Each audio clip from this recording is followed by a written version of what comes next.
Bom dia! Na aula de hoje, nós vamos iniciar um importante assunto da microbiologia do solo, que é a fixação biológica do dinitrogênio atmosférico. Neste segmento, vamos fazer uma pequena introdução, colocando também os principais fatos históricos que contribuíram para a evolução deste importante tema.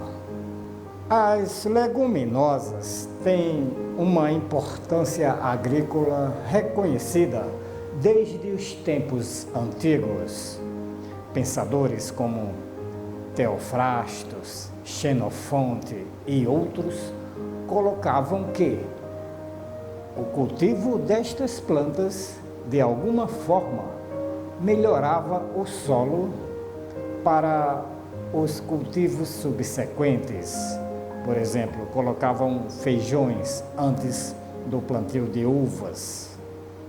Eles percebiam que as leguminosas transformavam o solo de forma a que ele se tornasse mais produtivo, fazendo crescer as plantas que eles tinham interesse. Até hoje é assim. Os gregos antigos e os romanos não sabiam, é claro, os detalhes dessas melhorias causadas pelas leguminosas. Hoje nós sabemos que isto se devia e se deve principalmente à presença de bactérias transformando o nitrogênio atmosférico em uma forma disponível para elas e para as plantas. Isto é, fixação biológica. Muitos estudos continuaram mostrando a importância dessas plantas. Muitos estudos que nós chamamos, muitas observações. Naquela época, o conhecimento era o que nós chamamos de empírico, baseado na experiência, na observação. Apenas no século XIX, aproximadamente em meados do século, começaram os estudos que nós chamamos mais sólidos sobre este tema. Pensadores como Boussingault, Hellriegel, Wilfart, alemães e outros começaram a perceber que a nutrição das leguminosas em termos de nitrogênio era diferenciada das demais plantas. O francês Boussingault aventou que possivelmente nas raízes de leguminosas haviam organismos que poderiam transformar o N2 atmosférico em formas assimiláveis pelas plantas. Os alemães Hellriegel e Wilfart foram os primeiros a perceber a presença de nódulos, onde essas transformações aconteciam. Mas foi apenas em 1888 que o holandês Martinus Beijerinck isolou e descreveu o primeiro organismo fixador de nitrogênio atmosférico, que era uma bactéria. Ele chamou esta bactéria de Bacillus radicicola, que posteriormente foi rebatizada para Rhizobium leguminosarum. Nomes bastante criativos. Bacillus radicicola, bactéria na forma de bastão que gosta de viver nas raízes. Este é o significado deste nome. Rhizobium leguminosarum, que foi o outro nome, o nome definitivo desta bactéria isolada pelo Bajerink. Significa rizo de raiz, bium de vida, ou seja, vida na raiz. Leguminosarum porque vem de leguminosa. Então, todos os nomes científicos têm seus significados. E esta bactéria significa isso. Os estudos continuaram e, em 1893, o russo Sergei Vinogradsky isolou o primeiro micro-organismo anaeróbico de vida livre capaz de fixar o N2 atmosférico. Ele denominou este organismo de Clostridium pasteur,ianum, em homenagem a Louis Pasteur. E no início do século XX, com os estudos subsequentes também do Bajerink, houve o isolamento de um micro-organismo aeróbico de vida livre, fixador de N2. O Bajerink chamou este organismo de Azotobacter crucoccum.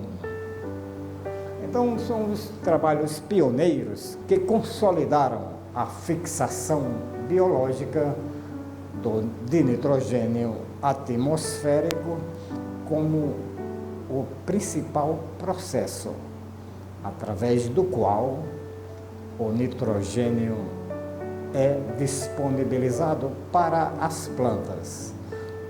No início, eles achavam que era apenas para as leguminosas. Hoje se sabe que sem esse processo, que é feito por bactérias, que nós chamamos bactérias diazotróficas, simplesmente a vida no planeta não seria possível, como a gente coloca aqui neste perfil. A fixação biológica de nitrogênio atmosférico é simplesmente o segundo processo biológico mais importante do planeta. O primeiro é a fotossíntese, que mantém todas as coisas vivas, porque é o processo responsável pela produção primária de alimentos. E o segundo processo é justamente esse. Sem nitrogênio, as plantas não fazem fotossíntese. Simplesmente a vida é impossível. E entre todos os fenômenos naturais, a fixação biológica é o principal. Basicamente, é a fonte de nitrogênio disponível, nós dizemos inclusive, para todas as formas de vida, porque permite que as plantas cresçam, formem biomassa, produzam alimentos que serão consumidos por todos os animais e todas as formas de vida. Então, sem a fixação biológica, não seria possível a utilização do N2 atmosférico, que, como nós vimos no ciclo, é uma forma totalmente indisponível, inerte, impossível de ser absorvida por qualquer forma de vida, a não ser, é claro, as bactérias que transformam esse N2 em amônia. Nós dizemos também que é um recurso natural renovável, que hoje em dia pode ser controlado pelo homem. Então, a fixação biológica é natural, é uma coisa feita por bactérias que já vivem aí no planeta há milhões e milhões de anos. Agora, com o avanço da ciência, com a criação da agricultura e a evolução dos estudos, o homem começou a controlar também esse processo. Como? Melhorando bactérias e plantas em laboratório, tornando-as, tanto bactérias quanto as plantas, mais eficientes realização deste processo. Hoje é uma realidade para várias leguminosas o uso de inoculantes portadores dessas bactérias. É o que move o agronegócio nesse setor de grãos, de leguminosas. Por exemplo, a soja.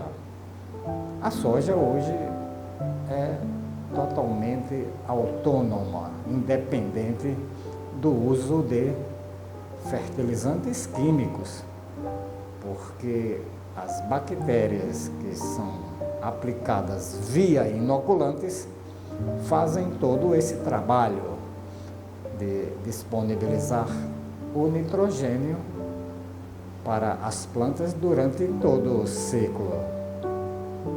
Outras leguminosas caminham para isso.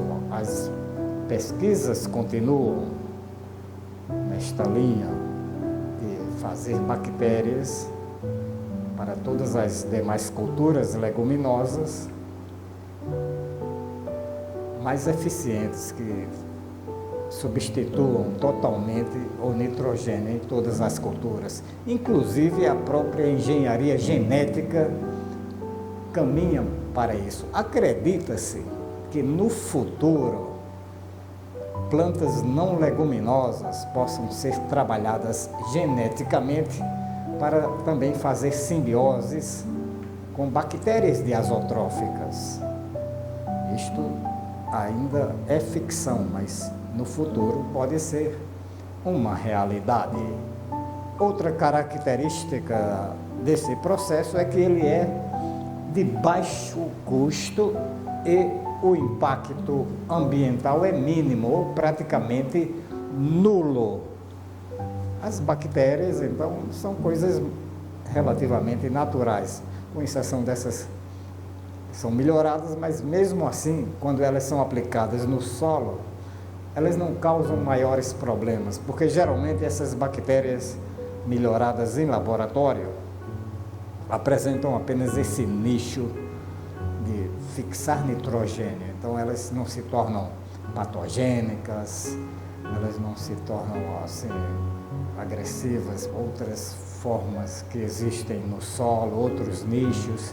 Então ela só vai fazer aquilo, vai se associar com plantas leguminosas e fazer a fixação. Então o impacto negativo que poderia existir não existe com a aplicação dessas bactérias no solo. Esse processo também consome 2,5% da energia fotossintética do planeta, incorpora aproximadamente 65% do nitrogênio nos seres vivos da Terra. Vejam esse número, isto não é trivial.